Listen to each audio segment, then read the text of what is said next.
Magluluto tropa ko ng ng adobong manok. Native to, native. Oo, adobong manok galing sa timba.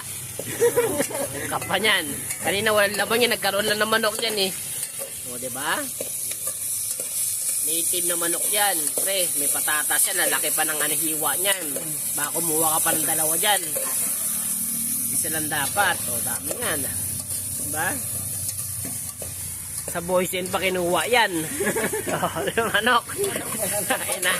May manok na sa boysen ngayon. Kala nyo pintura lang? Meron ng manok sa boysen.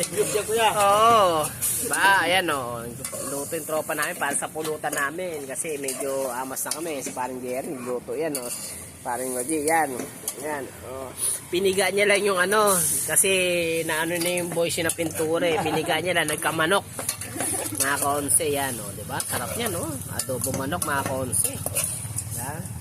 Balitaan ko na kay mamaya pag pag finish na yung manok natin mga konse ha. Finished product na. Finished product na mga konse ha. Hindi na, babay na.